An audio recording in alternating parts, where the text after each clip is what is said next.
stepfather's house was different. It was kind of normal. We had games, we had friends, we went to school. It wasn't all love and kisses and hugs and wonderful, but it was pretty normal. We played games, and I had little dolls. I used to set my little dolls up and put them over all in a row before I went to school, and I had a pretty normal life. So I lived this double life. At my paternal grandmother's house, it was this deviant, horrible place. But then at my stepfather's house and at his mother's house, at my step-grandparents' house, it was great. I mean, we went to Helen's Gardens and picked blueberries, and we rode our bicycles around, which was really cool. And then she divorced him. They got divorced too. And we went to live in a small mill city north of Boston, and this was during the Great Recession. So everything was broken down, and all kinds of deferred maintenance all over the place. The big mill buildings had broken glass all the time, and it was very depressed, very depressed. Peeling paint everywhere. I just remember all the peeling paint. Does anybody remember those days where there was peeling paint everywhere? Yeah. So we were very poor because she had an apartment, but she didn't have a whole lot of education. She had a little job, and I wasn't able to really have that double life anymore because my mom, in her poverty, was bringing people in and out of the house.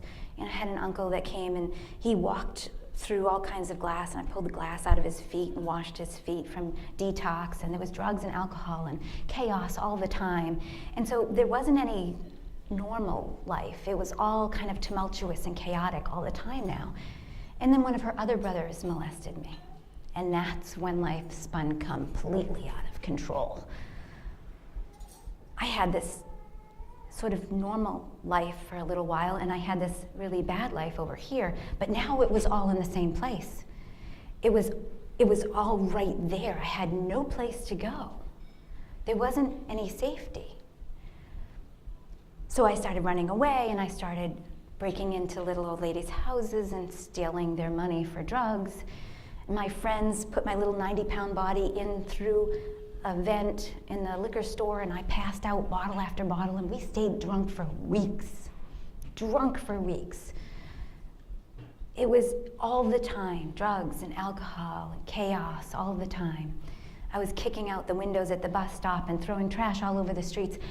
I was a throwaway again. Bing! Shows Anthe. Anthe was a social worker. She was my key tracker. Anthe was another hinge that I didn't really notice. It was her job. Again, I thought it was her obligation to track me as a runaway. That was her job. She was just doing her job. I'll tell you more about Anthe after, but as I'm running away and doing all this crazy stuff, and I left school in the 6th grade, I'd go to school for free breakfast, and then I'd just leave. Just walk off campus. I didn't care. Nobody stopped me.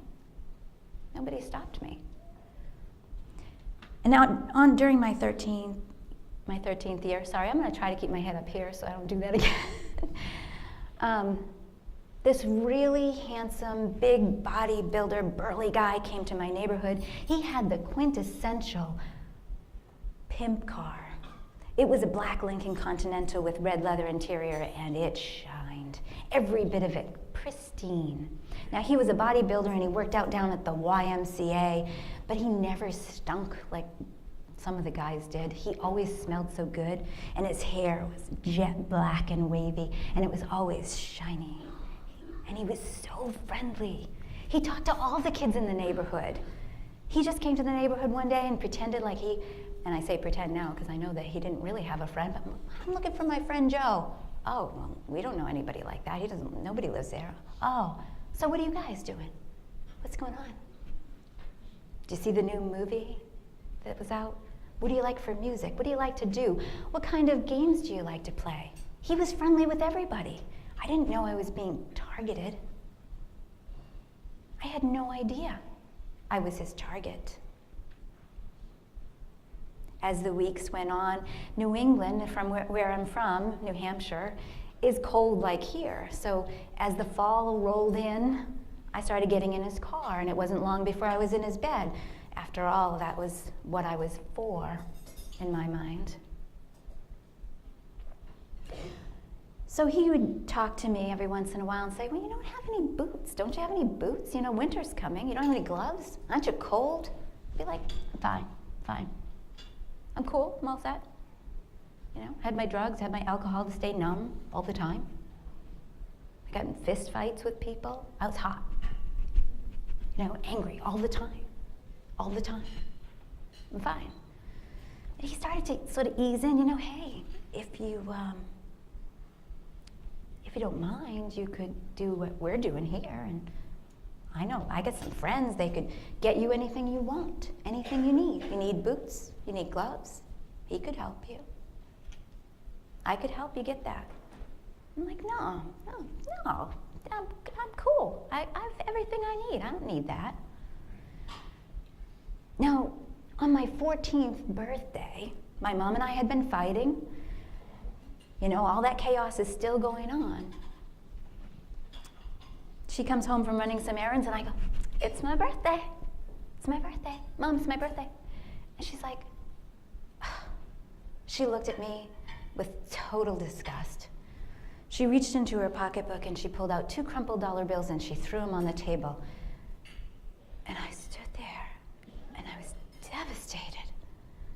Now, I know that I didn't deserve anything for my birthday, but then at 14, you still feel like you deserve something for your birthday, right? That's the funny thing about when I think about that time. Every one of us in this room has had that time where they realized, I have to be good enough to be loved. I have to work for that approval. I have to do the right things in order to get my parents' approval or the teacher's approval or my friend's approval. And that was the one thing that stood out to me so strongly yesterday about Clarity. About Clarity Clinic. They love everybody. And they open the door to the way of life, no charge. No charge. You don't have to earn it. You don't have to earn it at Clarity. Isn't that wonderful? God, in His grace and His mercy, reaches down to each and every single one of us and says, you don't have to earn it. While you were yet sinners, Christ died for you. And Clarity exudes that love to the community.